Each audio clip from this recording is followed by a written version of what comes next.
Greetings, one and all. It's time for another live at the waterhole session. 2 hours of us being able to explore some fantastic images thanks to Africam and their cameras situated throughout southern and eastern Africa. Um, and what a way to start the day. We are back at Jamala, the scene of many elephants over the last couple of days, and today is no different.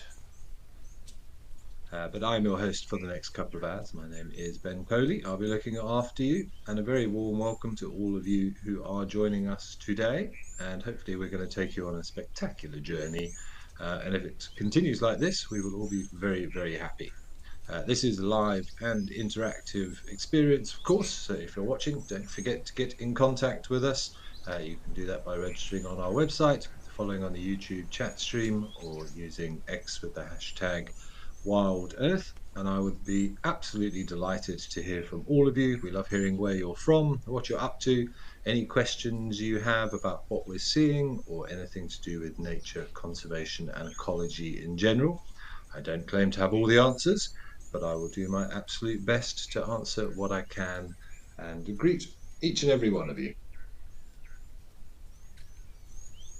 But another spectacular scene. Just Jamala, Waterhole, and Tal, both of the Badikwe feeds that we've got, have been absolutely pumping with elephants, and we've had some amazing encounters over the last few days.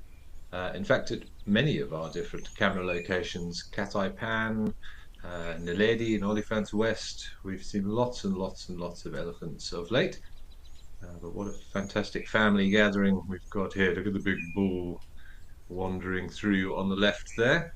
Very nice to see the true difference in size of a big mature elephant bull versus the rest of the group.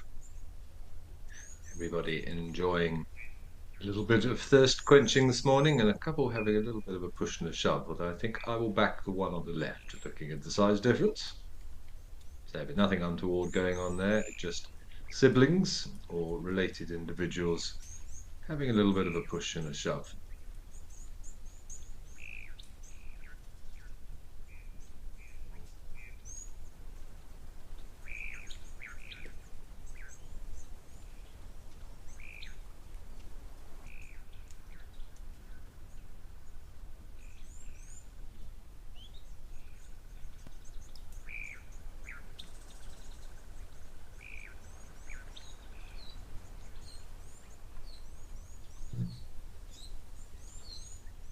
Yeah, well, it'll be interesting to see what happens here. You can see that big elephant bull is in must, the one in the front there. You can see those temporal glands streaming. Be interesting to see what his intentions are. But whilst we consider that, let's have a quick look at the weather for today.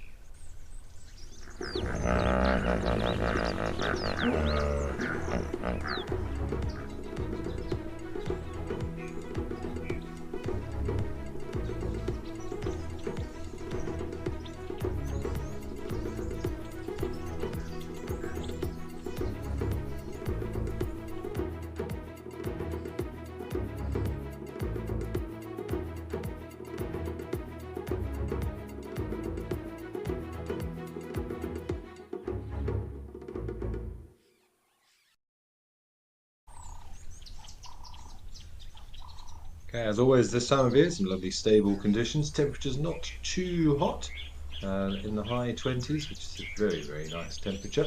Much nicer than the mid to high 40s that we can experience in the summer, but still warm enough to justify a bit of a pool party.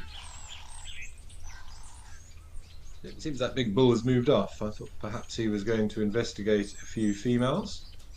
For those of you who are unaware what must is, that big bull who walked past earlier, you could see the secretions coming out of the gland behind his eye, sort of between his ear and his eye, sort of dripping fluid there. That is a surefire sign that a male elephant is in reproductive state. He is considering his options, his testosterone levels are high, and that manifests in that dripping of that temporal gland secretion. You'll also see other signs, such as he will constantly be dribbling urine, and he exhibits a sort of an air of excitement and dominance and prowess. You can often tell an elephant bull in must just by the way he's walking. A very confident animal. He swaggers. There's a definite change in the behavior. And if you are there in person, you would smell him. That all those secretions, excuse me, all those hormones that are being created give off a very sort of acrid smell, which is nigh on impossible to explain to you. Um, but once you've smelt it, you'll never forget it. And it's something that as a guide is ingrained in your sensory database. If you smell it, you need to be on your guard because a musting elephant can be, not always, but can be a little bit more unpredictable and potentially more aggressive. Here he is coming from the right, I think. So it's one of the ways that we would be identifying a potential danger, particularly on a walk. If you smell that very characteristic smell, you just need to be a little bit aware. Always a good idea to avoid an elephant bull in must on foot if you can. And even if you're tracking an elephant, because of the way that the penis constantly drips the urine, you can even see those sort of droplets of fluid on the sand where he's been walking. If you get down on your hands and knees and give it a smell, you can get that smell from it. Just a good piece of advice to avoid where possible. You see what he's doing there on the right, touching his trunk to his mouth. He's analyzing the urine of the females, seeing if anybody is in reproductive state. But while he patrols the surface, I think we should really be enjoying what's going on in the water. All these youngsters having an absolute blast. He's got a female in his sights. She's vacating the area fairly quickly. Look at the insides of his back legs as well, stained dark from the that dripping urine. Another sign of an elephant bull in must. See everybody giving him a bit of a wide berth.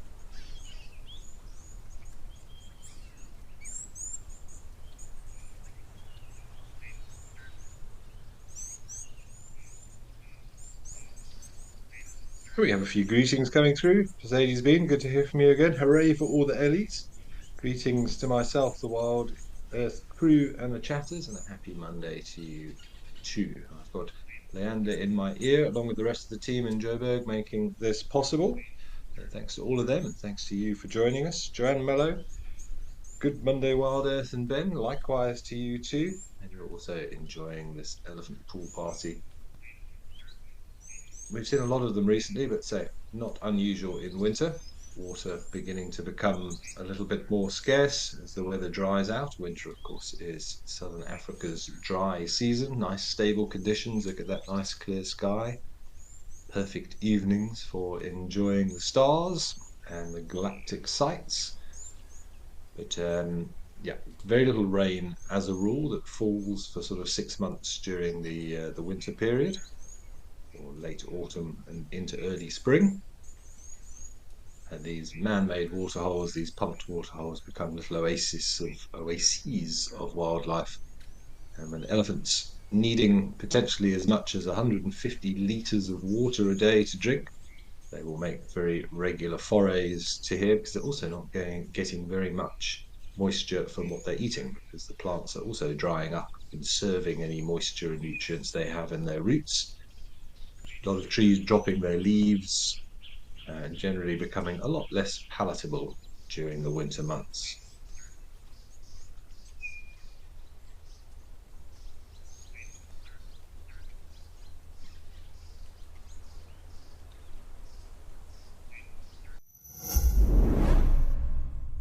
Explore the untamed valleys and thickets with Ralph Kirsten. Beautiful. Or venture into the wild with Eric Barnard. I will take you to my favourite places, show you my favourite animals, share the best stories, and you'll definitely be able to watch the stars. There are only 6 places available on each safari. For more information and to secure your seat, contact Wild Earth Travel.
pool. Very much patrolling the edge, seeing what he finds, any opportunities to be had.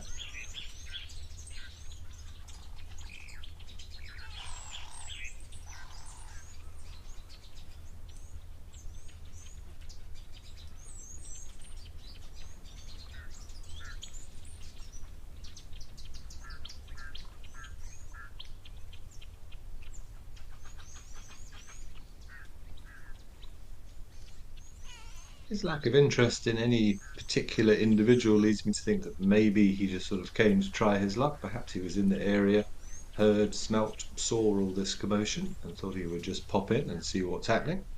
As he doesn't seem to be fixated upon any one individual. If there was a female in full estrus, we would probably know about it by now. So maybe he's just come to greet everybody and see if any opportunities abound. Lots of youngsters here.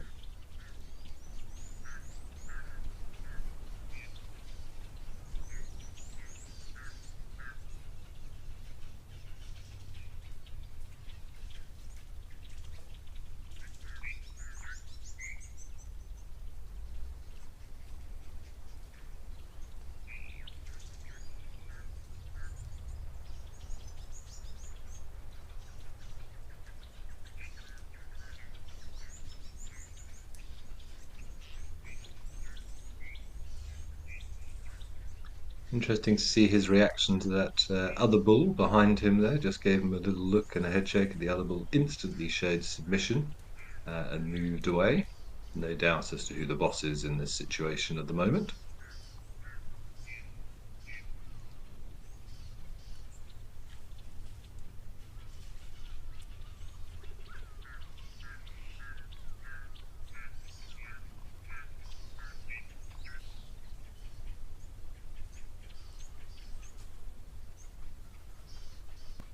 This little one having a scratch of his bottom, just where the male is coming towards us. Very, very happy elephants.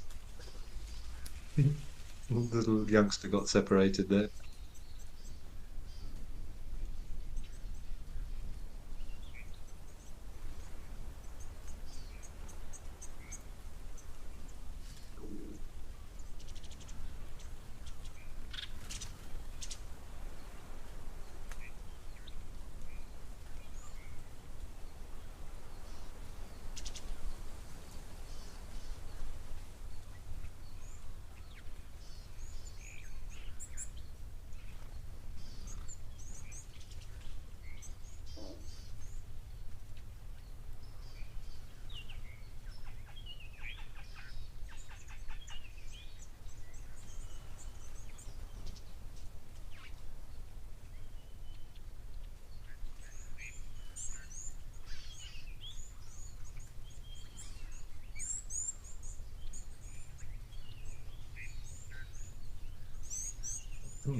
Playtime may be over for now. This big bull coming into the equation may have something to do with that, just upsetting the apple cart slightly.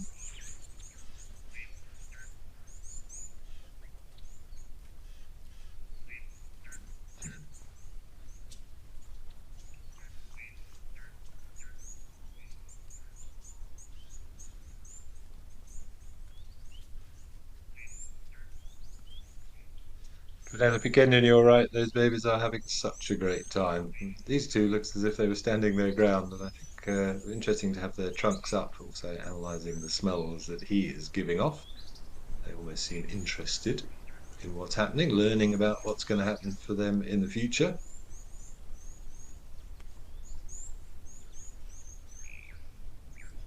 But he's being very tolerant. It's very interesting, those youngsters coming up and having a good sniff, try and understand what's going on. Spaniel also loving these elephants. They are very, very playful. They're just, we always say it, but there's such delight to be had watching elephants have fun like this. And that's what it is. It's true enjoyment that they're having when they're splashing around in the water like this.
Okay, well, what a spectacular scene that is continuing to be at Jamala, but we're going to see what other opportunities are out there. We're going to have a look at Tembe Elephant Park and see what's happening at the waterhole there.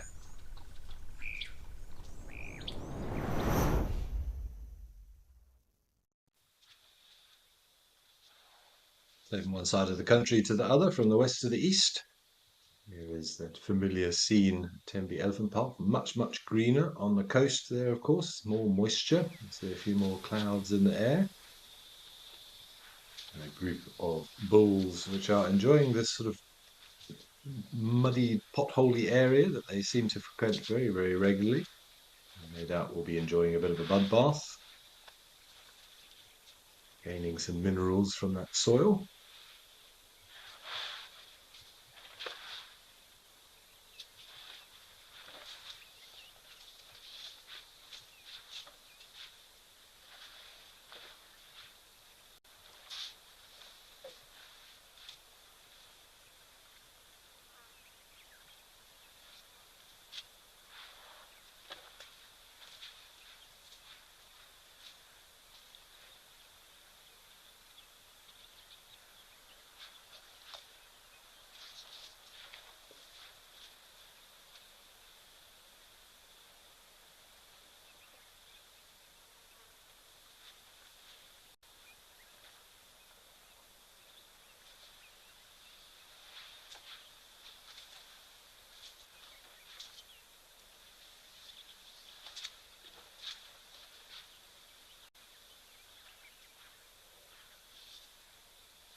Lenny, you're asking, is it true that elephants and wild animals don't get cancer the way that domestic ones do? Um, Lenny, honestly, I don't know, to be honest. That's something I would have to look into. That's why we love getting questions from you. Obviously, we know domestic animals do, speaking from experience. I've had dogs that have had those problems in the past. It's not something that you hear about very often, whether or not that's because we don't do so many biopsies and sort of are able to actually analyze what any problems are in those wild animals on a larger scale. I'm not sure, but we would have to have a look into that. You're suggesting whether diet plays a role. It's certainly possible. We do tend to feed ourselves and our domestic animals a more artificial diet, I suppose, which may have an effect on the cells themselves and their susceptibility to certain things. But that's something I'll have to go and do a little bit of research on in terms of cancer in wild animals.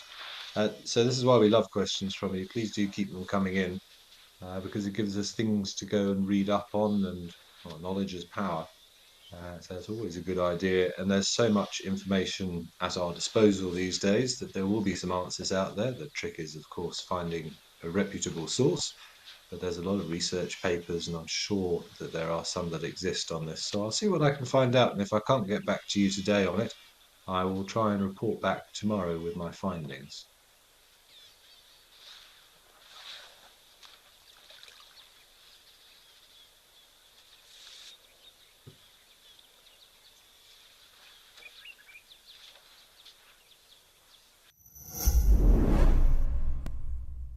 We have an exciting announcement. Wild Earth is launching a YouTube membership program. For a nominal monthly fee, members get an ad-free channel, prioritized questions, early access to videos, and many more perks. You'll get fun features like badges and emojis that'll make you stand out in the chat. YouTube memberships will help us to continue with our mission of connecting people with nature while giving you access to lots of our amazing content.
Okay, Lenny, I've just been having a very quick look and may have found some information on elephants and the occurrences of cancer. So I'll tell you what I found. It might be fairly sort of sporadic because obviously I've just had a quick skim of an article in Scientific American, which I would consider a fairly reputable source. But let's pop over to Tao first, and then I will regale you with what I have found thus far.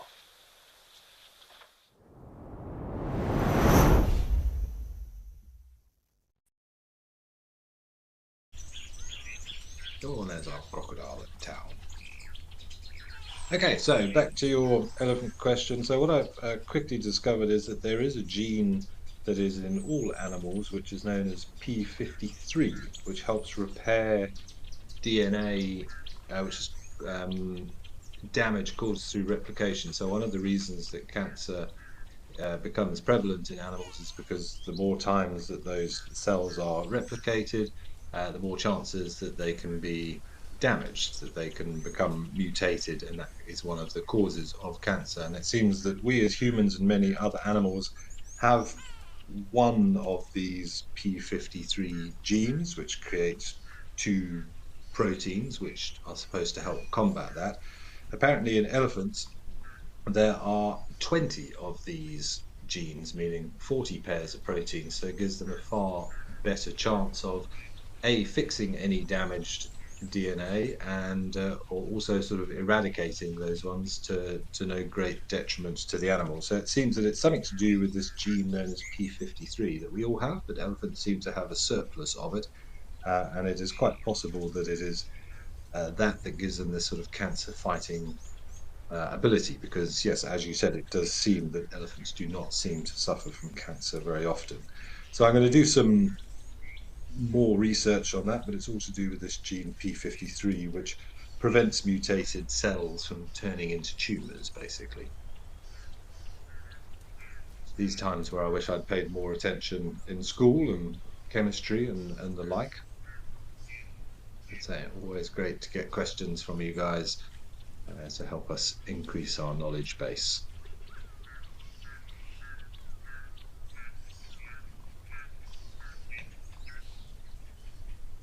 Fabulous views of our resident croc at Tau here, though.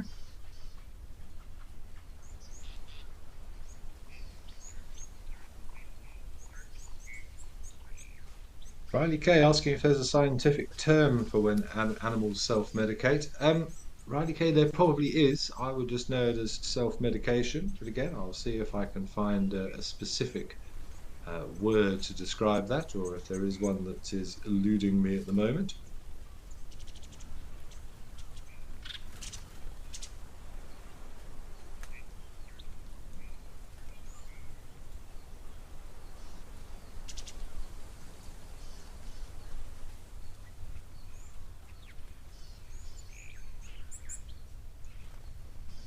Right, O'Reilly K, it seems that there is a word, and you can all laugh at my pronunciation because it has multiple syllables.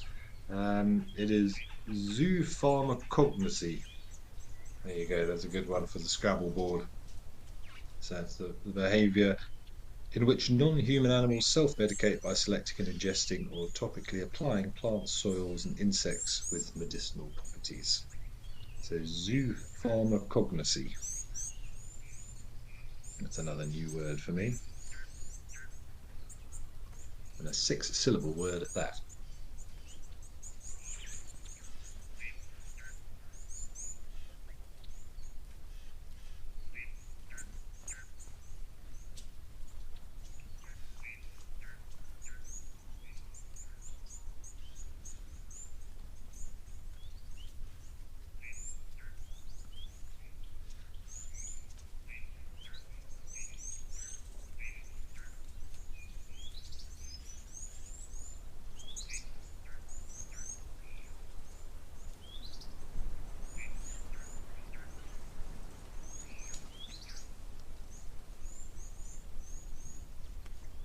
Jan Mello, you are enjoying this croc. He's a good size. Difficult to gauge size from a sort of a close-up view like this, but I would think probably closing in on 2 or 3 meters. Crocodiles can, of course, grow to almost obscene lengths. Record crocodiles over 6 meters in length, the largest, of course, being the saltwater crocodiles out in Australia. Generally speaking, in southern Africa for the Nile crocodile, yeah, a really big one would be perhaps 5 meters. And as a rule, females don't get particularly big, maybe up to about 3 meters. So if you see a crocodile that is larger than 3 meters, there's a very good chance that it is a male. The males do grow a lot larger than the females. A rather brave great egret in very close proximity to that crocodile, but rarely do they waste their energy on birds, although this crocodile in Tau has been seen taking an opportunistic snap occasionally at an unsuspecting bird on the bank.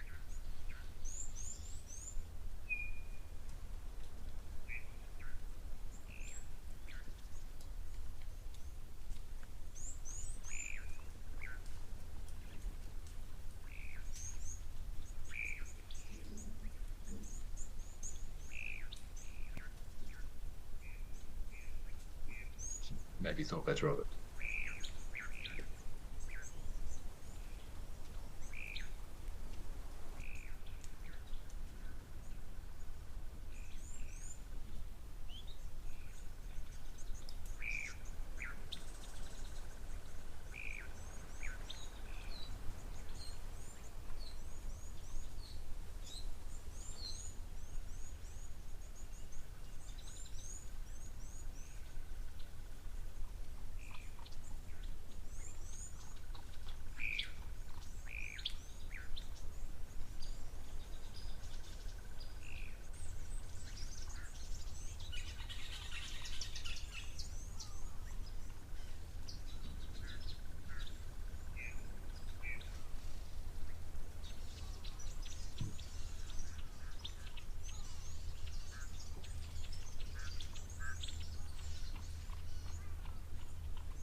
Lots and lots of little elephants over the last few days.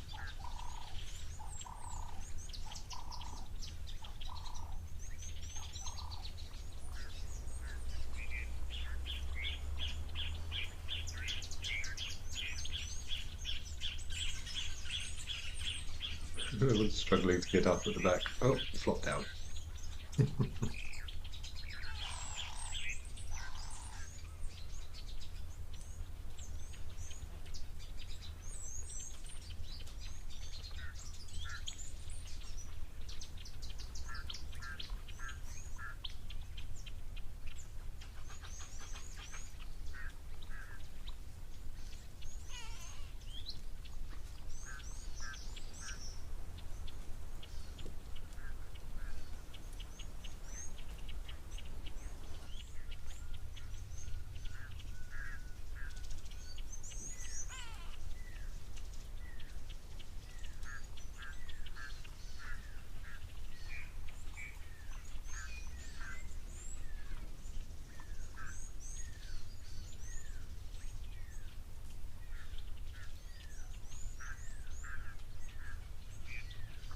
Filet are also happy to see the croc on the move. Yes, always nice to see them.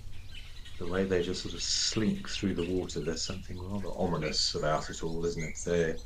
How much of that is because of our preconceptions of crocodiles and their rather sort of stealthy nature, I'm not sure. But there is something sort of rather fascinating, almost sort of serpentine in the way that they slither through the water there. In Spanish, what a nice comment saying, if you don't return to South Africa before you die, you hope you can go back there in spirit. Well, if you've already been, I think part of your spirit will always be there. They do say, and I can speak from experience, that once you go to Africa and it gets under your skin, it will never not be there. It is a very, very special place. Has its challenges, certainly, but there are, in my opinion, no places in the world that have the same aura, that sort of connection to nature, just the sheer fascination of it, the diversity of form and life is unprecedented.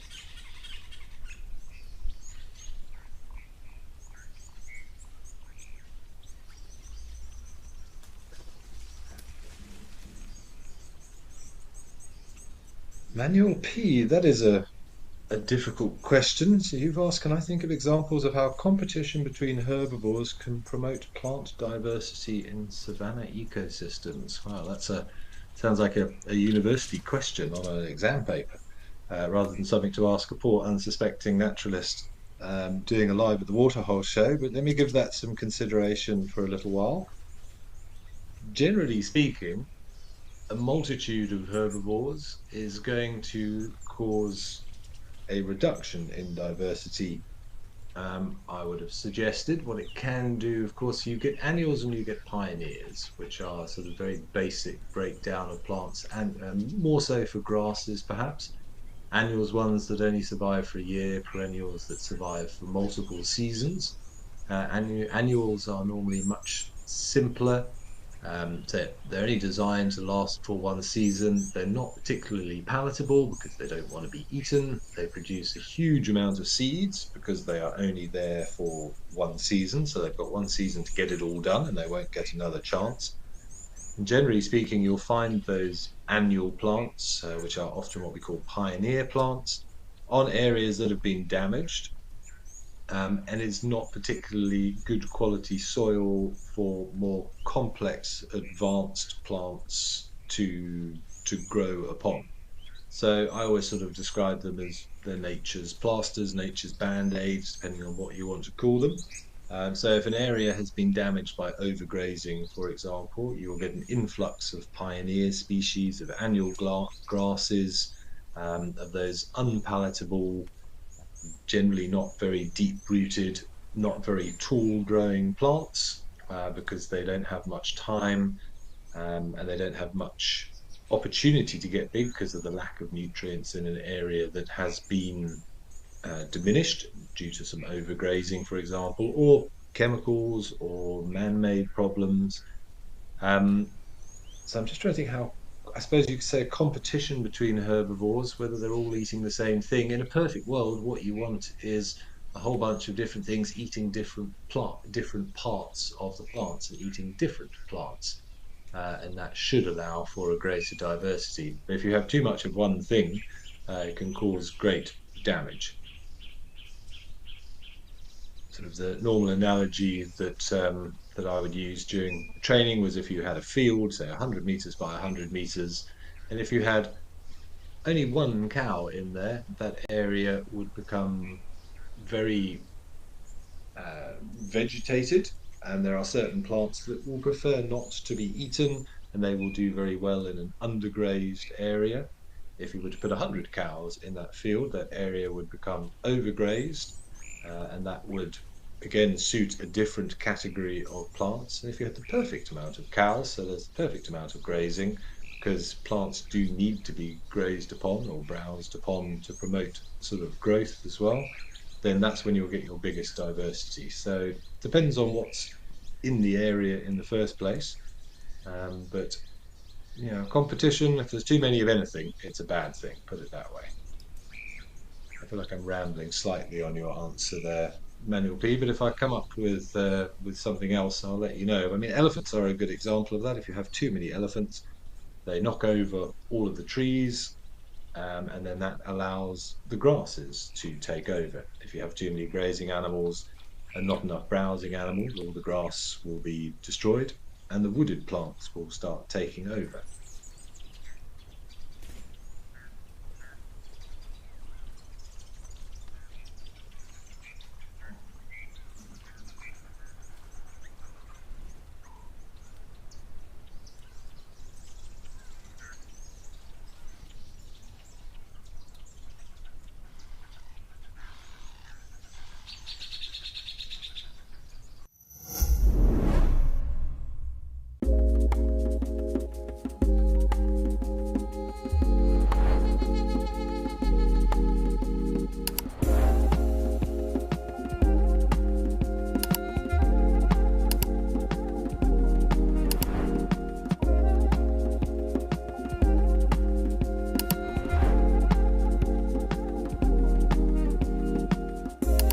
This is On Safari.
All right, well, say another great elephant scene, and nice to catch up with our crocodile here at Tower Game Lodge. But let's head all the way up to East Africa now. Let's go up to Kenya and to Eldonyo and see what's happening there.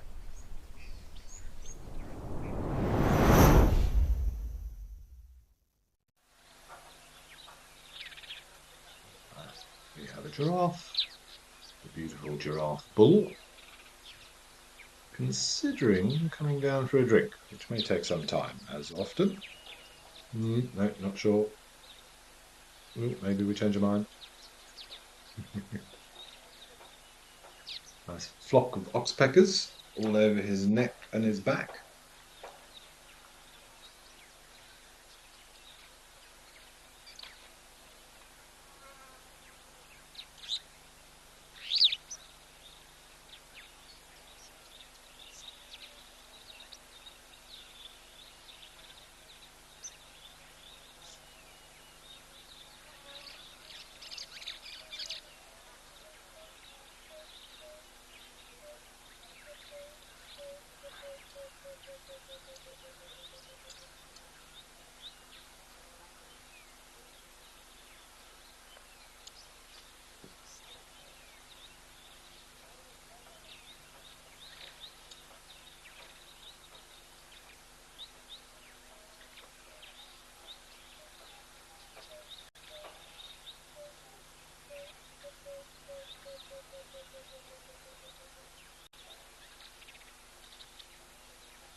Let's see if this male plucks up enough courage to come and have a drink. He's definitely thinking about it. I think he's being very, very careful that there isn't anything untoward in the area. Very normal behaviour. Excuse me, very normal behaviour of giraffes to be very tentative before coming down to drink.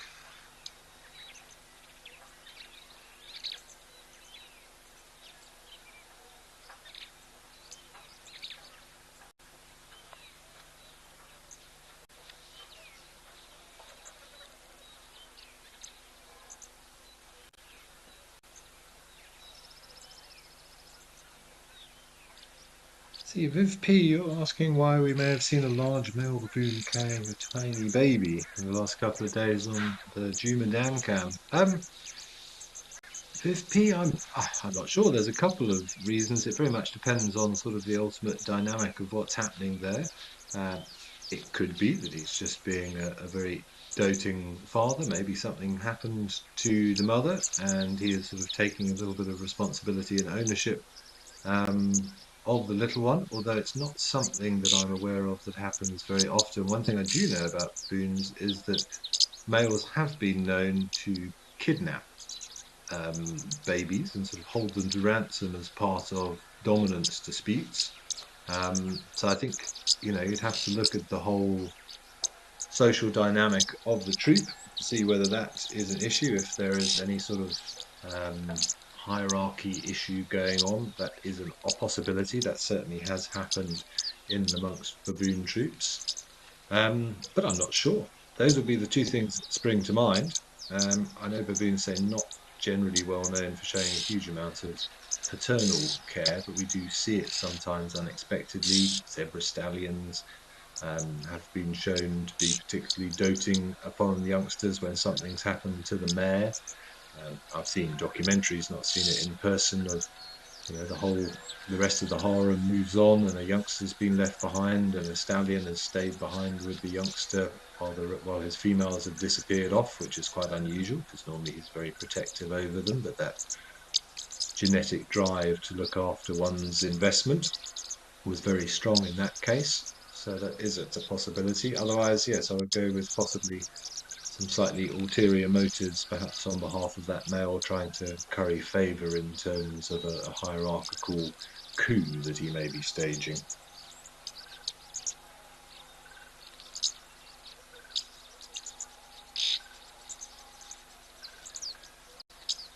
It'll be interesting to keep an eye on that to see if we get any more news or anything else changes in that dynamic. Come on, Giraffe, you can do it. You're almost there.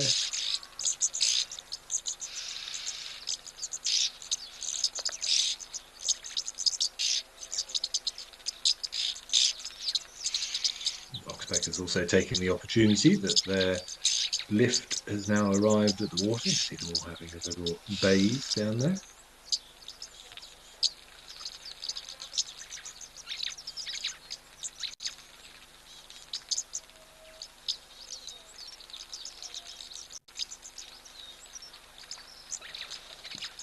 Oh, there we go.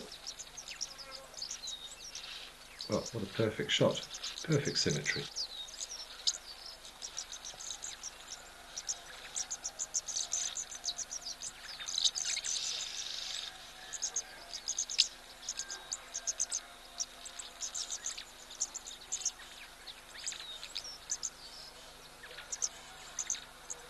An iconic image, if ever there was one, the ungainly grace of a giraffe. It's interesting to me, having seen giraffes drinking quite often on these cameras recently. Some go for this very much front legs splayed approach, others go more for a knee bend approach. Different techniques to fix a very, very awkward problem.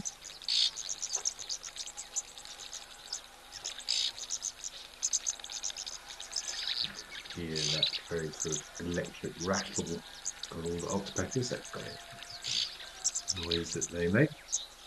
As guys, we are very much programmed to that noise whilst walking in the bush. Do you hear that?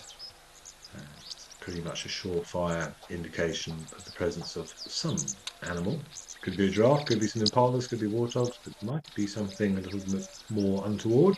Buffalo, rhino, something you need to be more aware of. So it's a noise that we sometimes wake up in the middle of the night going, oh, oxpeckers, where are they? It's drilled into us from an early age.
Explore the untamed valleys and thickets with Ralph Kirsten.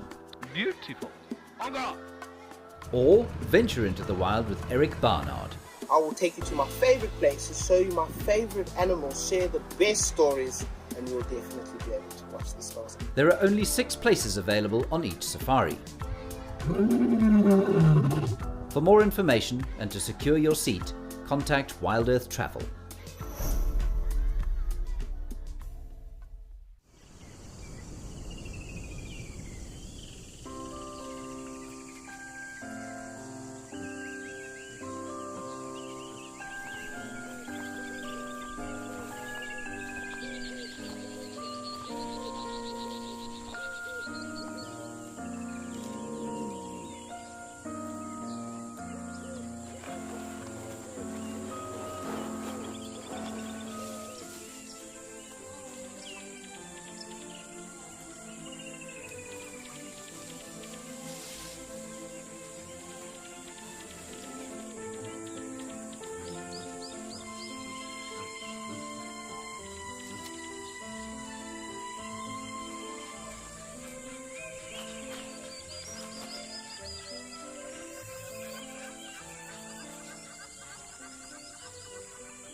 and if that baby still requires milk, then regrettably, no.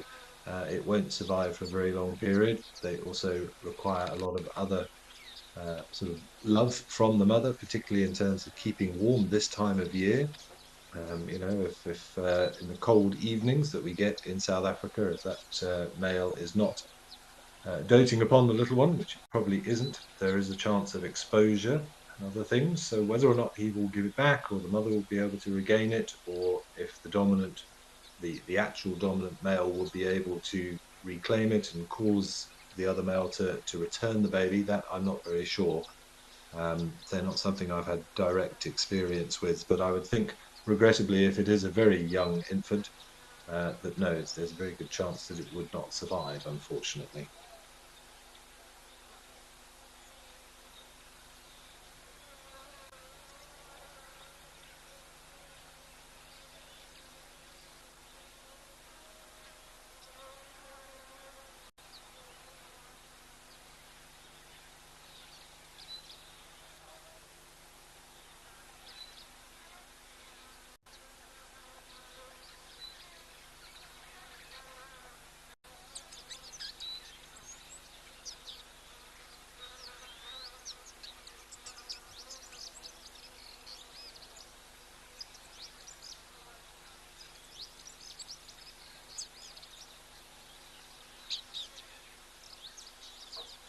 Seems our giraffe have moved on though.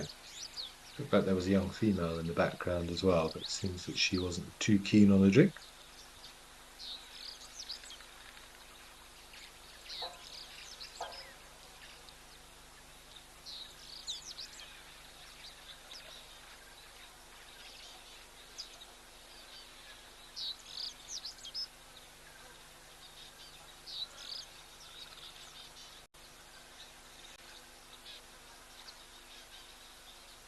Well, it looks like our little bit of giraffe activity has subsided now, so we're going to head back over to Tenby Elephant Park, see what's going on in KwaZulu-Natal.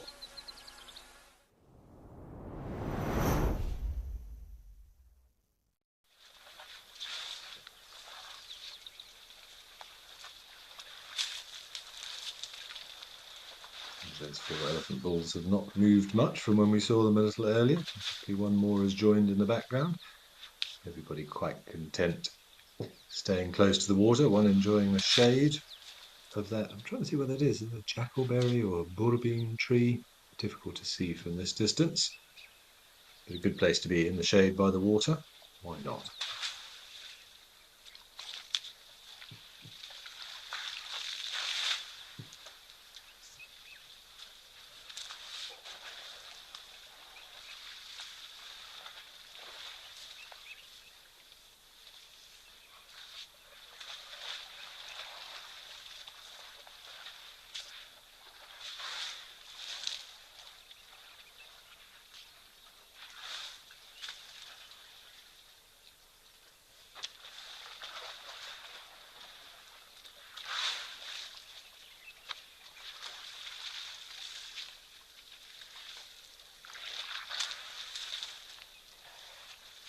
Joanne Mello, you're commenting on how beautiful the landscape is. It is very picturesque here at Tenby Elephant Park, certainly. I like from a photographic perspective, I do like that big tree in the water. It adds a nice little bit of sort of composition, having a large focal point, and it's nicely conforming to the rule of thirds that we often do in photography. Excellent work from our camera operatives. And nice to see a little bit more greenery. You see how dry it is in the west, up in Madikwe, those areas around Tau and Jamala. Of course, a little bit damper, a little bit moister on the east coast next to the Indian Ocean, which is quite warm. A lot of more evaporation, a lot more sort of humid temperatures. Having worked in KwaZulu-Natal, KwaZulu-Natal in the summer can be exceptionally oppressive in terms of the humidity. So a little bit more moisture for that vegetation to benefit from.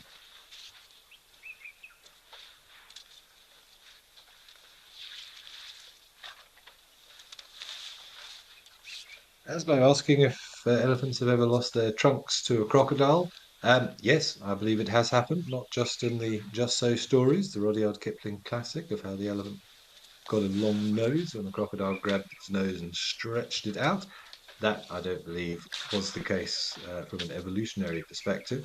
But yes, young elephants, I believe, have lost or at least had their trunks badly damaged by an opportunistic crocodile, although I wouldn't have thought it ends very well for the crocodile in most of those scenarios.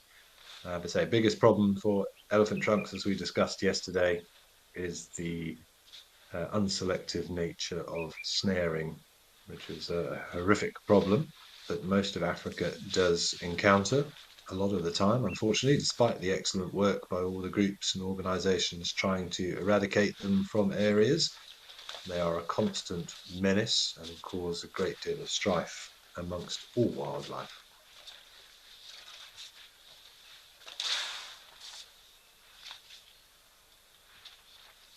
And your P saying that must be incredibly painful with all the nerves.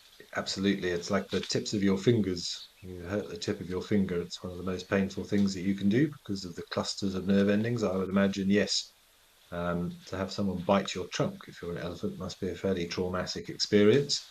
I remember reading about one instance where a snake rather inopportunely wrapped himself around an elephant's trunk, probably out of fear more than anything. And this elephant apparently went ballistic, charging through the undergrowth. And eventually, what was left of the snake was found as the elephant had managed to dislodge it from its trunk, and pretty much what trampled the poor snake into next to nothing, I would think.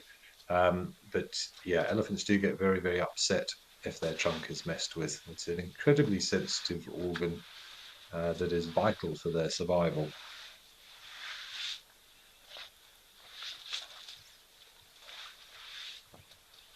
Sandy asking if the elephants dug all those holes. I would assume that to be the case, Sandy. Yes, they do have a tendency to do that. They will dig for water, they will dig to try and get access to mud. They'll use their feet. We often see them do it here at Tembe, using their feet to sort of excavate mud in order to splash it upon themselves.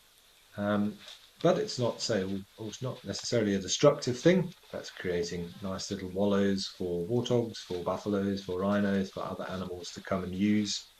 And in the case of many seasonal pans that fill up during the summer months when we have a lot of rain, a lot you can see an elephant there doing a little bit of scratching and digging to create some mud. A lot of those seasonal waterholes have been caused by something as simple as maybe an elephant treading in the mud, leaving a depression that fills with water. A warthog comes and rolls in it, it gets slightly bigger. Multiple warthogs come, it grows, larger animals come, and that then sort of gives birth to a seasonal pan which will fill up and be a little refuge for animals during the dry season. It also takes pressure off the permanent waterholes because it allows the animals to access water elsewhere so they don't always go to the same spot. One of the problems of having permanent waterholes in places.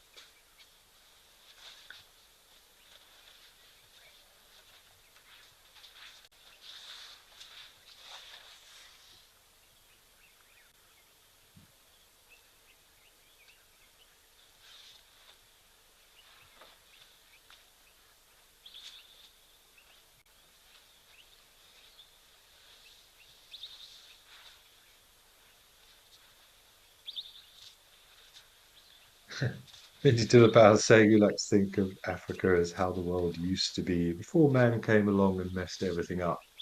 Well, I don't really want to get drawn into that debate because we're all part of the problem ultimately, but I wouldn't disagree with you there.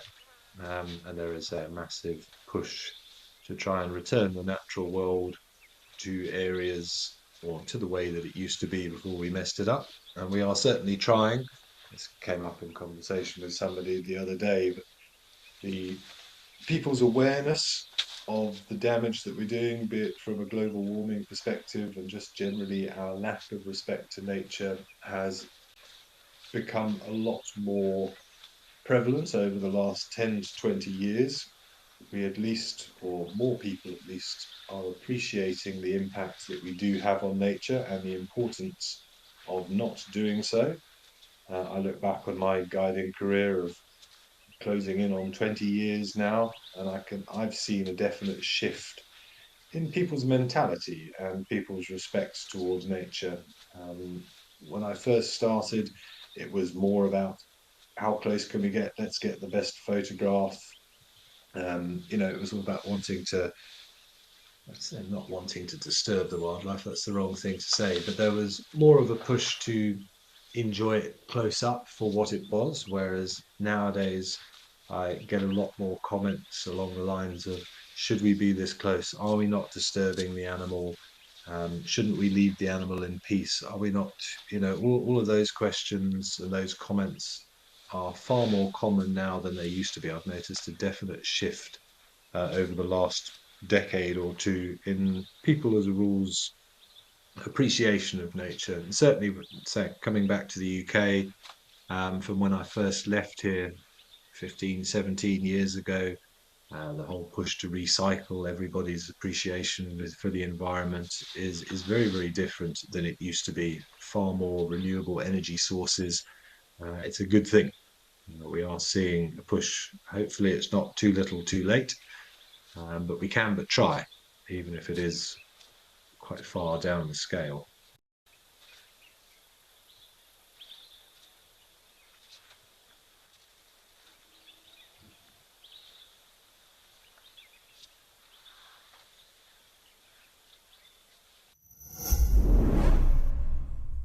Explore the untamed valleys and thickets with Ralph Kirsten, Beautiful.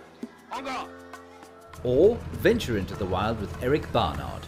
I will take you to my favorite places, show you my favorite animals, share the best stories, and you will definitely be able to watch the stars. There are only 6 places available on each safari. For more information and to secure your seat, contact Wild Earth Travel.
animals are under a bit of water stress at the end of the dry season. They will regularly have to come to water holes to drink, so it's a good opportunity to see them. And because there is less vegetation, less foliage, the grass is brown and fairly non-existent, you have a better chance of seeing things at a distance. There are times in the summer where you can't see in front of more than a couple of meters in front of you, such as the height of the grass.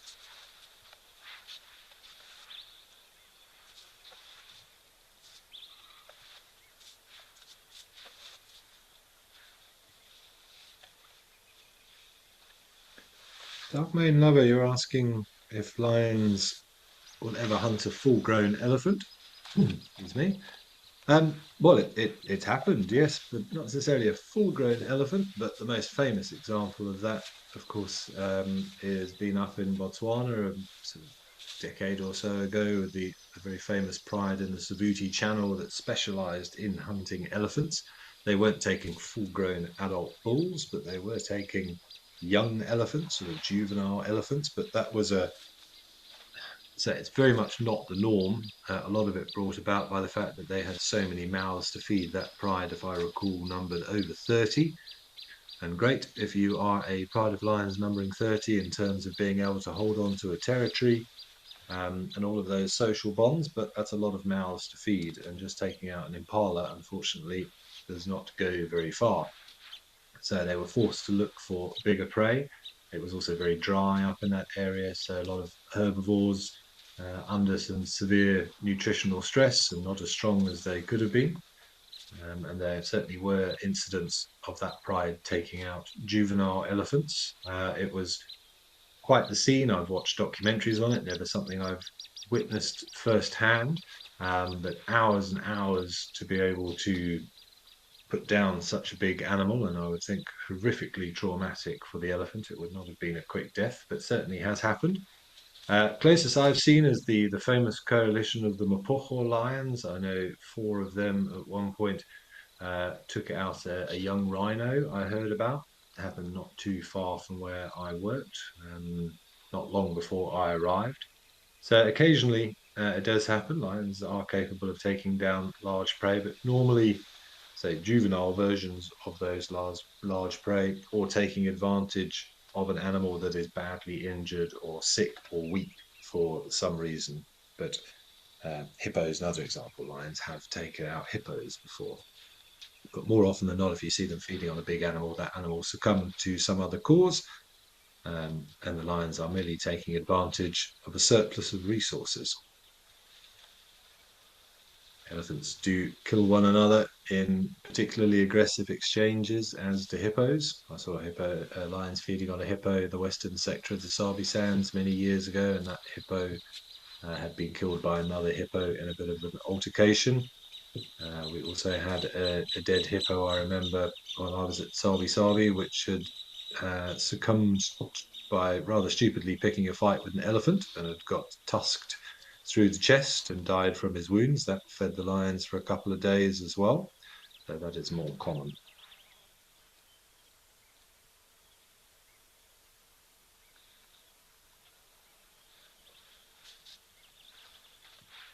I also remember seeing lions feeding on a deceased rhino cow once as well, full grown, but again, I believe that cow had been killed by an overzealous male. I don't know the exact story, but again, it wasn't. The death of the rhino was not directly due to the presence of the lions. Again, they were merely benefiting from all of that meat. But those lions in the sands, they had a particular, the Southern Pride, as they were when I was there, they had a particular love of buffalo. It was interesting when they were feeding on that hippo. They turned up probably the day or 2 days after it had happened. They spent the morning feeding on it. They had quite a few cubs. The cubs stayed behind, gorging themselves. I've got photos of it somewhere. And the sort of the matriarch of that lion pride stayed behind and supervised the youngsters. The rest of the adults thought, nah, we don't really like hippo. They wandered off and were seen only an hour or two later hunting a herd of buffalo in the vicinity. So, despite the fact that there was this huge amount of meat there, they turned their nose up at that particular hippo and rather went off hunting buffalo and were successful that evening in bringing down a buffalo. So it just shows that even when the opportunity is there. Some lions, some animals do have a particular preference of food.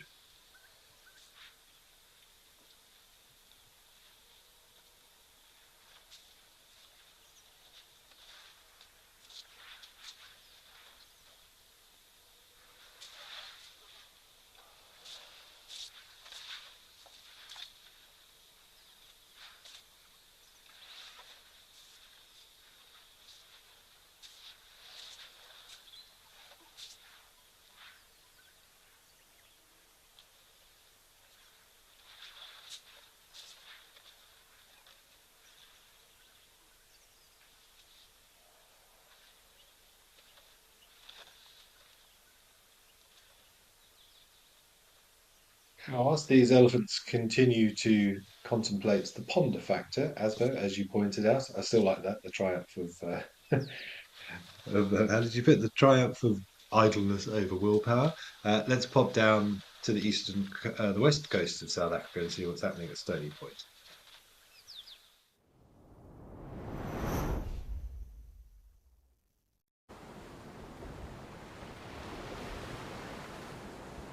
We've got one of our beautiful hyraxes perched rather precariously on the rock there.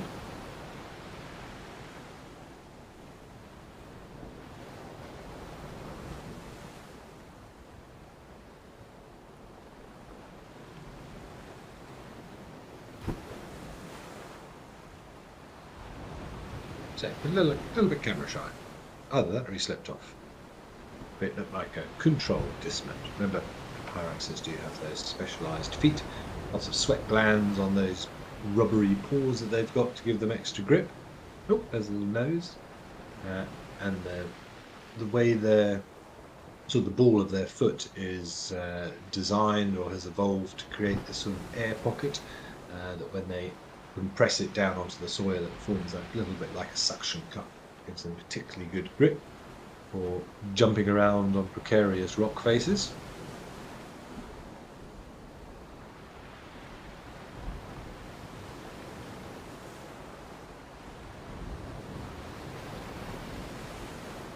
Not a bad sea view that this one has got. Pay a lot of money for some real estate like that in most places.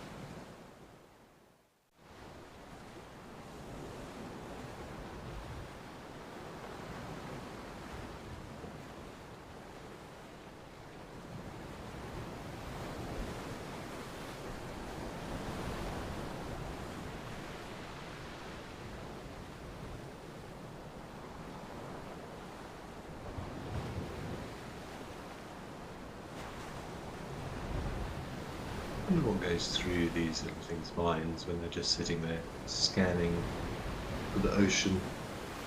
You're just enjoying the view. Are they contemplating life? Who knows? Maybe doing some complex astrophysics in their head, for all we know. Does make you wonder. Looks deep in thought.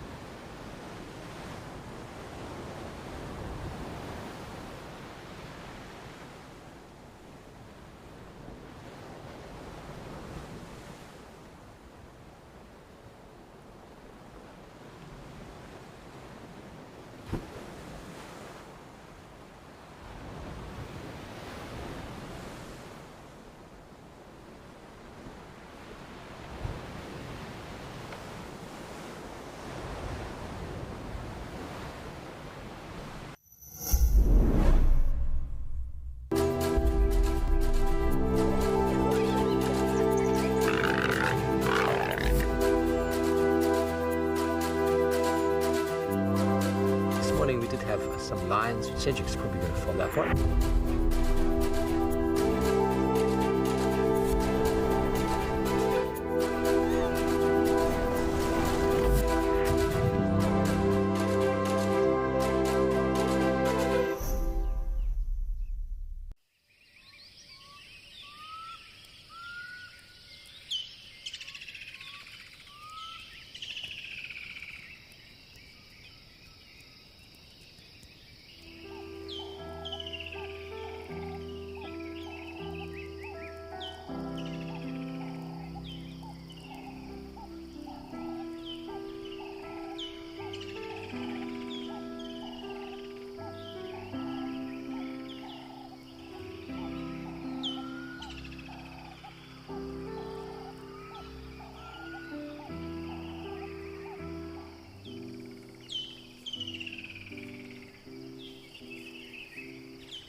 This member of the group seems to be quite content, just gazing out into the distant yonder there.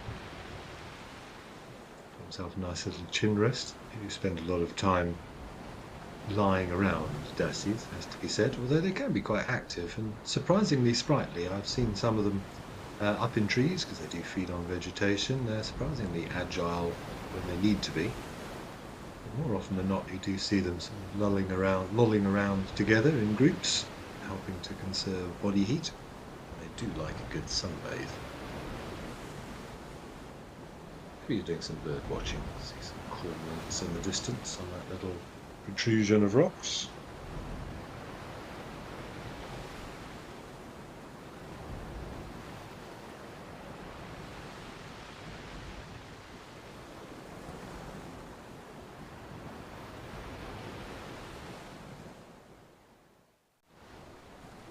Definitely some white-breasted cormorants there. Something a little bit smaller having a scratch, maybe a Cape cormorant.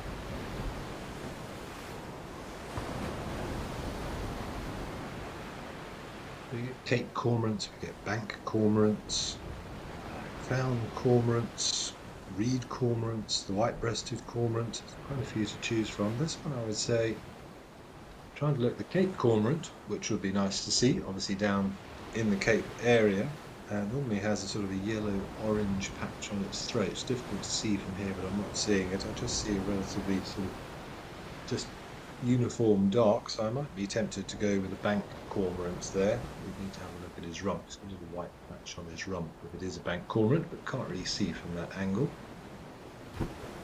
Fraught with difficulties trying to identify seabirds. We talked about it yesterday. Terns in particular, they drive me mad. Different colours at different times of years. They're always flying. They're always far away from you. Very, very difficult to discern the difference.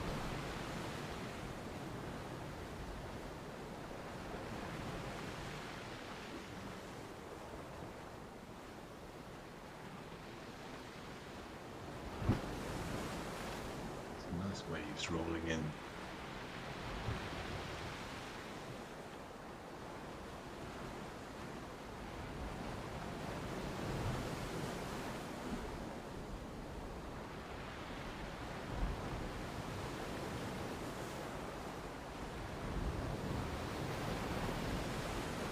Do you think that cormorant was, Mr. Dassie? Do you agree? Bank cormorant?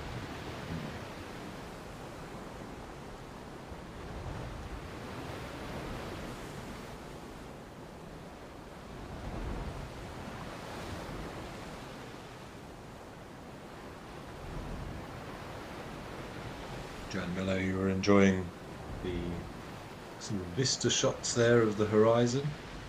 Yeah, it's nice to see some ocean from time to time. There is something sort of meditative, is that a word? Meditation related. There's something very soothing about just watching the ebb and flow of the oceans.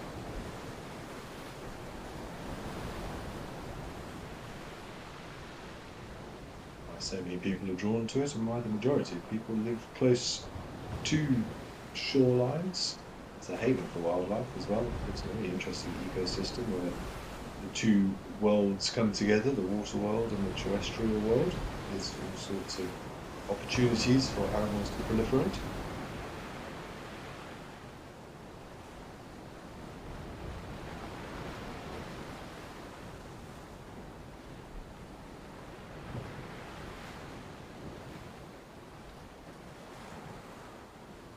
Good afternoon, Cosmic Carol from Wales. Thank you for joining us.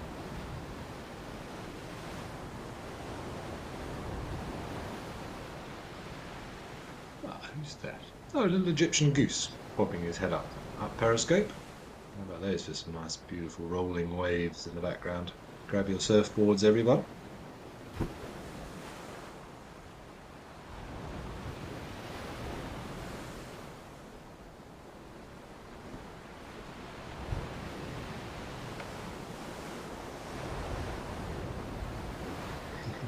juicy. Very disapproving look it's giving to something.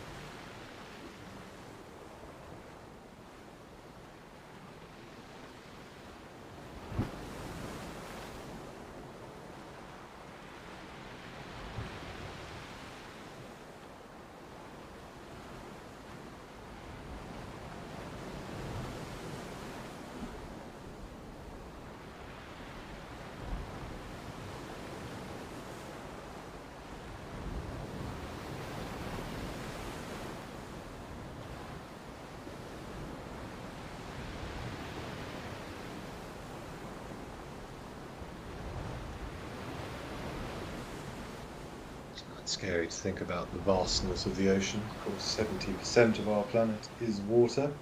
I recently came back from spending some time in New Zealand and discovered that it is possible if you go onto sort of Google Earth or one of those similar apps, or even on a globe or an atlas, you can actually sort of manipulate the view so that you can see New Zealand, and then the entire rest of the globe is just water, such as the expanse of the Pacific Ocean. It's actually quite terrifying to think about it from that angle, from that perspective.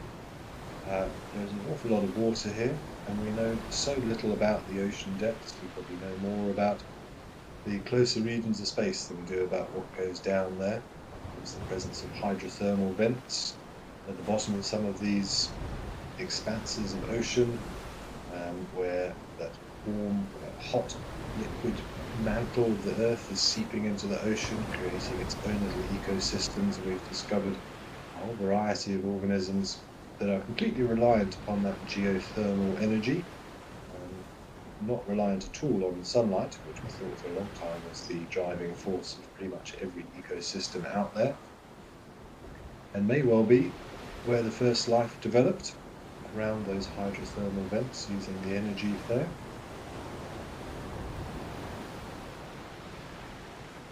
So much more to be discovered under that great expanse.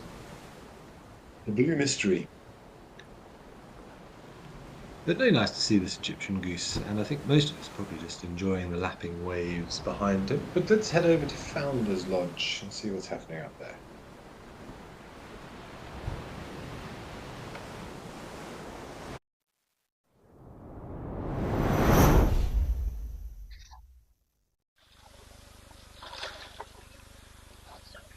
Amazing. Got some white rhino having a drink. Of course, this is one of the only locations where we are allowed to show you rhinos, but how special is that? Two white rhinos having a drink.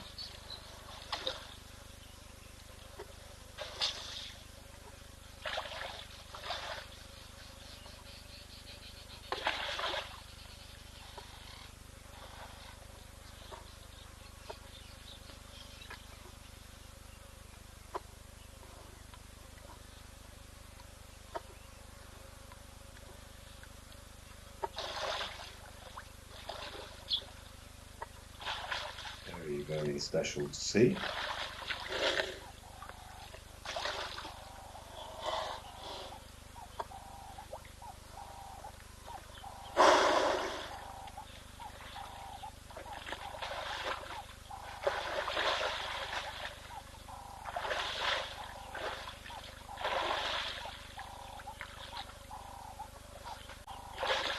Everyone's going to have a clock down. Yep.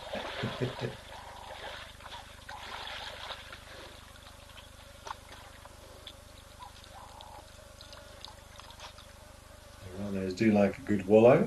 It's a good place as any to take a nap, if you ask me.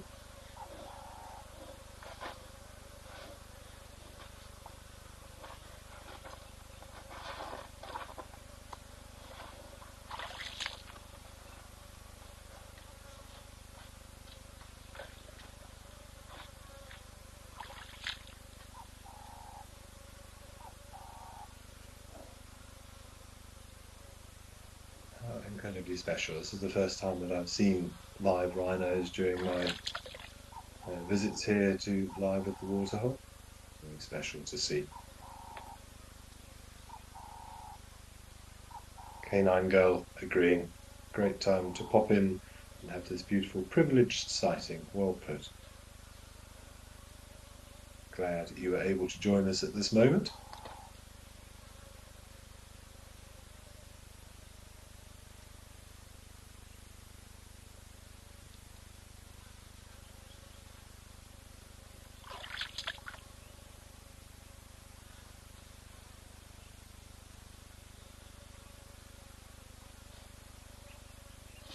Love those radar dish ears. They never seem to stop moving, constantly picking up information, even though you're very, very relaxed.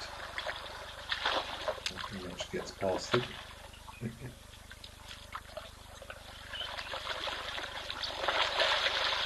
Wondering what that thing is in his front leg. He's got a sort of an ankle bracelet on. Don't worry, he's not out on probation or anything like that. It's just one of the ways that they are tracked, so that their health and well-being can be well documented and they can be looked after and protected in, of course, what is a fairly difficult time for rhinos of late. But it does look like it is improving slightly. Figures suggesting that, say, the poaching numbers have dropped over the last couple of years, not significantly and by no means enough, but better than they were a few years ago, certainly.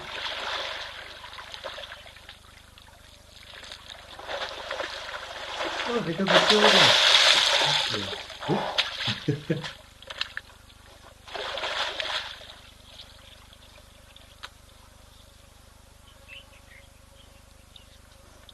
This one on the left, you can see with the stumpy horn there, that one obviously has been at some point recently dehorned.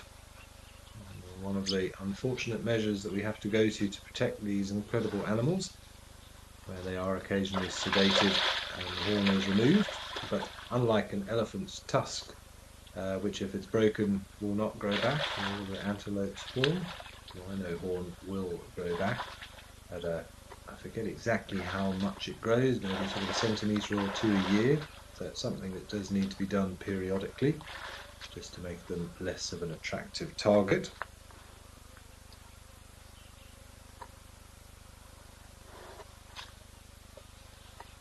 Main lover also appreciating this special sighting with these majestic rhinos. You can see the little notch taken out of this one's left ear. That's an identification marking. You see the one on the right also has notches. So depending upon which ear and the shape and the positioning of those notches, those animals are on a database somewhere. We've got genetic information about them. They are monitored, and every time they are darted for whatever reason, for another dehorning or anything like that, updated information will be taken so that should something unforeseen happen, we will be able to trace the location of where that stuff came from. And it's just a very good way of keeping an eye on those animals. So depending on which ear, the shape of the markings and the positioning of the markings will give that animal a number and will be on a database somewhere. Sandy suggesting that some horn removal needs to be done. Yeah, they are a little bit longer than perhaps some of them, but obviously it's always a difficult one. I mean, we need to do it for the safety of the animal, but you also don't want to do it too often because it's a traumatic experience for the animal. Anytime you're administering anaesthetic, general anaesthetic, and knocking the animal out and then bringing it back again, it is stress on the animal, and there's also the potential danger that something might happen from a physiological perspective. So it's a bit of a balancing act as to how often it should be done versus how often it needs to be done.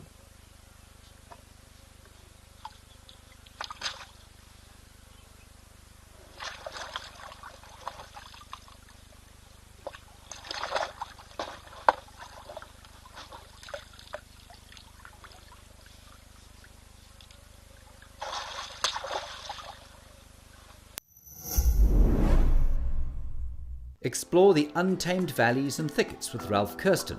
Beautiful. En garde. Or venture into the wild with Eric Barnard. I will take you to my favorite places, show you my favorite animals, share the best stories, and you'll definitely be able to watch the stars. There are only 6 places available on each safari. For more information and to secure your seat, contact Wild Earth Travel.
Little rubbing posts there. You see the width of the base of that horn.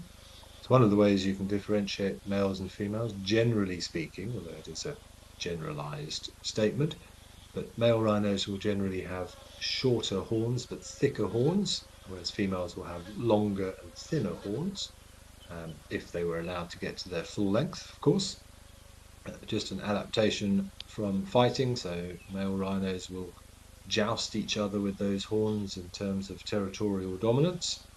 And you might be very impressive visually to have a long horn, but it needs to be solid and secure so that it doesn't break off during an exchange. So you normally find male rhinos have much thicker set horns.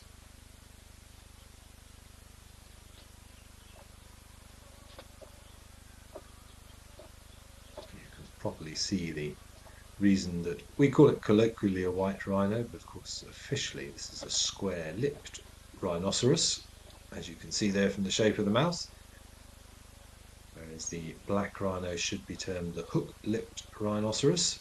Much smaller head, carries it more upright, and a much sort of more triangular shaped mouth. Remember, the main difference between the two is to do with their diet. This is, to be honest, a giant lawnmower. The long head means that he can just walk along with his lips just above the ground, chomping grass, taking a massive surface area with those very sort of tough lips. They don't use their teeth to pluck the grass. They use their lips, clamp the grass blades between the lips and rip the grass out. Whereas black rhinos are exclusive browsers, so they eat leaves and twigs. You'll see that evidence in their dung. If you're in an area where there are both, you can examine the dung. And if it is more blackish in colour, it's likely to be white rhino, ironically, because the silicates in the grass having that effect on the colour of the dung. Black rhino dung is generally browner because of the tannins that they get from the leaves and the twigs, and you will find those twigs, plenty of them, intermingled with that dung, almost always cut at a near perfect 45-degree angle, just because of the structure of the mouth.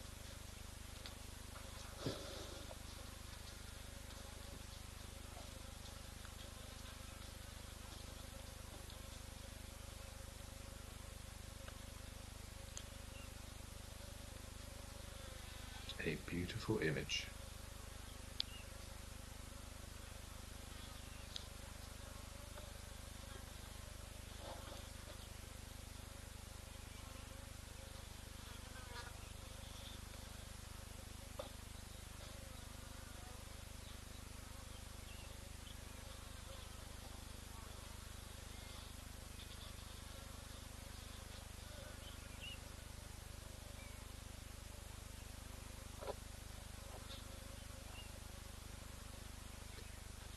think one of the things that always amazes me about rhinos is they have this they look like great big sort of loping, lumbering creatures, a little bit like a hippopotamus, but they are incredibly agile. Again, difficult to explain until you've seen it, but if you were to accidentally give a rhino a shock, they can spin around, they can jump up in the air. I've seen rhinos jump up in the air, spin 180 degrees before hitting the ground again. They're incredibly fleet-footed for such a large animal. Big white rhino bull like this can weigh in at close to 2.5 tons, so 6,000 pounds, and yet they can go from a lying down position to a standing position in a split second if they need to.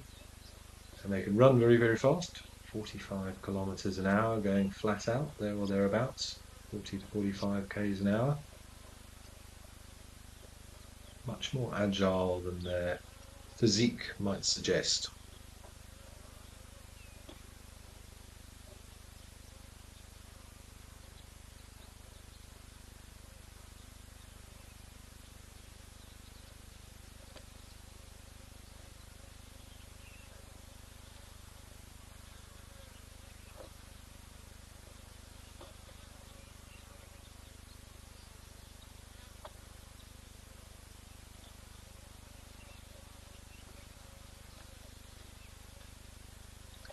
Susie Cape Town, you're asking that if rhino horn keeps growing, does it shed bits of horn? Do we say we trim our fingernails, cat's claw branches, etc.? Rhinos do sort of control the growth of their horn to some extent. You'll often see them rubbing it on rocks or on trees, almost sort of sharpening the tips of the horns. So they do rub them. Another reason they do that is because there are little things called horn moths that are constantly trying to lay their eggs in the horns. We see, of course, the extent of that on a lot of skulls and things. If you've ever seen those buffalo skulls and wildebeest skulls that look like they've got dreadlocks, those are the deposits of a horn moth, where the larvae are actually feeding on the keratin inside the horn. But you don't really see it on living animals, but they do get irritated by things, so they scratch their horns. So they do sort of file them, I suppose. They don't cut their horns, but they do file them. So there are lots of natural horn files out in the bush. This rock would be a perfect example.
If any of you are thinking this rhino is skinny, don't be fooled, even though you can see its rib cage.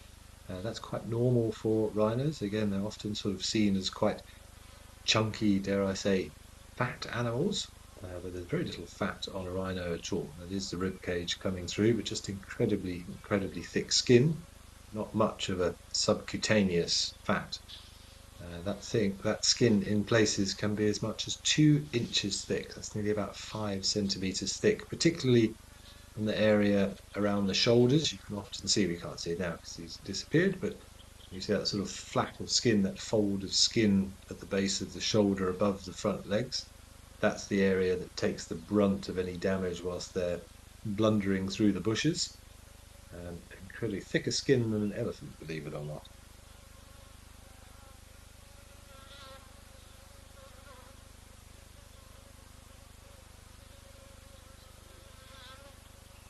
Dark Mane Nubby, you're right.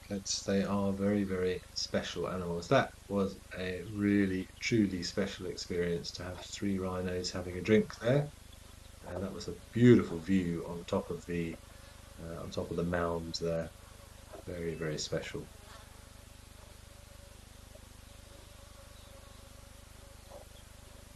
Zebras close and far, the much more open landscape of the Eastern Cape that Mantis Founders Lodge. Similar to Amacala, those of you who are watching our Safari Live exploits, a different vegetation, a bit more scrubby and more open than the Lowveld as a rule.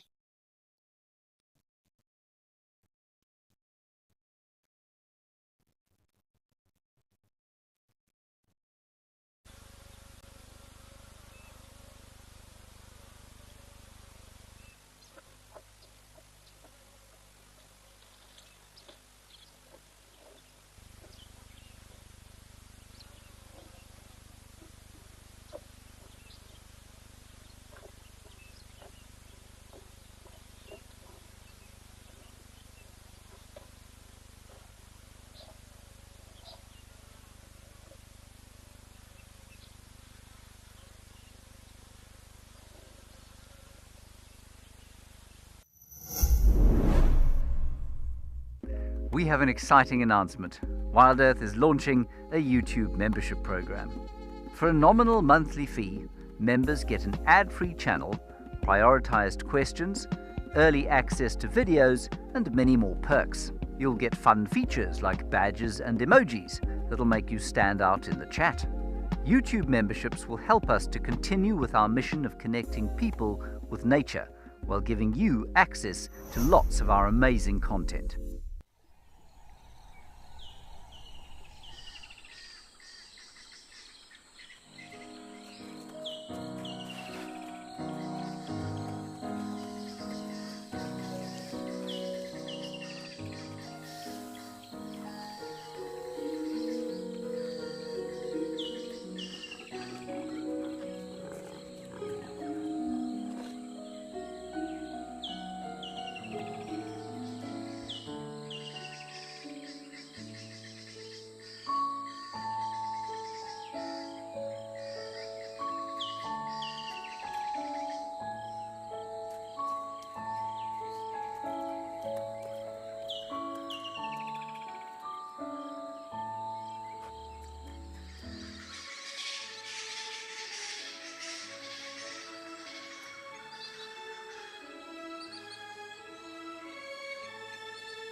Well, there's a lovely view, everybody.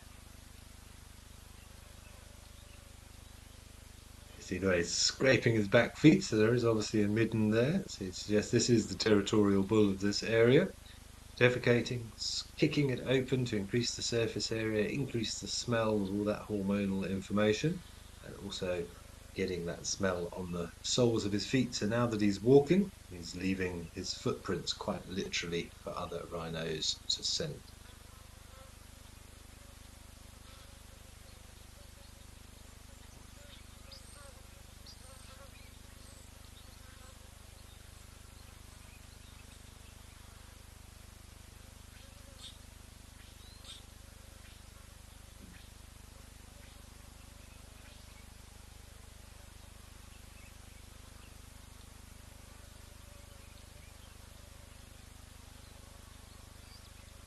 Well, that was very special and quite the privilege, I think.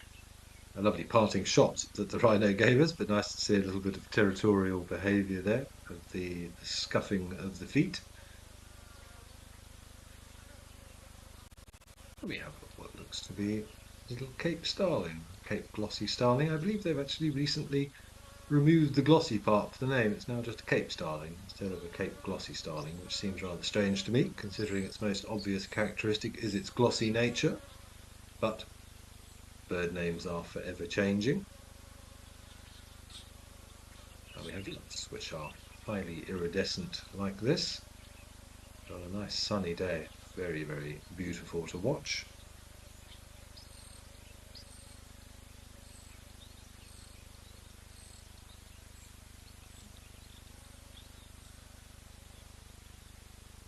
Dark Main Lover, I'm glad you've enjoyed the show and that you've enjoyed all the sightings. We have been blessed with some wonderful ones, particularly these rhinos. I mean, that is something very, very special for all of us to witness. But between giraffes drinking and elephants playing in the water again, we've had some wonderful sightings.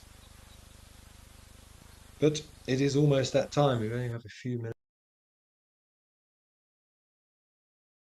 to see what's happened over the last few days on our safaris, and then of course it'll be time for the sunset safaris, and who knows what we'll see then.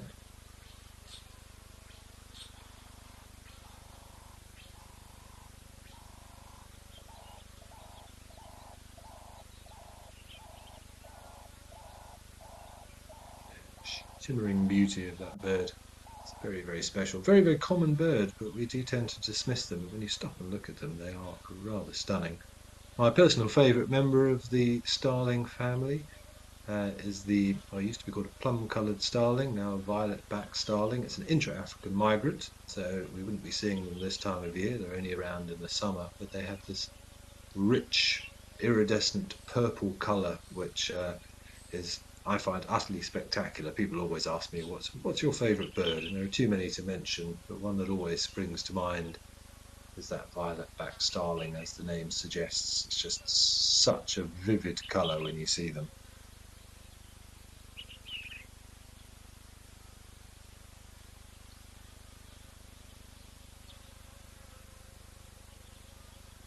The most common ones up in the low felt though would be the Cape starling, the Cape glossy starling, and then the blue-eared starlings. We get very difficult to tell the two apart.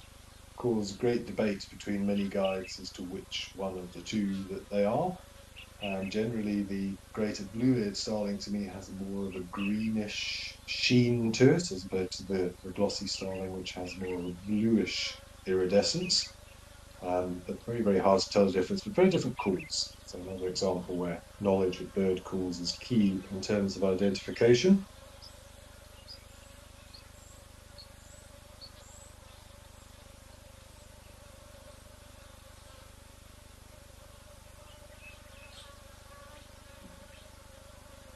It looks like we're going to finish today's live at the waterhole with a very characteristic stance of two zebras standing head to tail, benefiting from one another's fly swats, keeping an eye in both directions.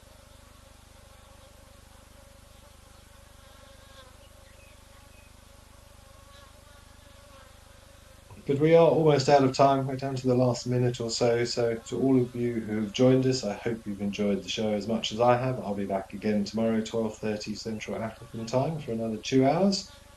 I'm very much hoping that you'll be able to join us, but thank you for all of your comments, all of your questions, and wherever you're watching from. Enjoy the rest of your morning, afternoon, evening, or night.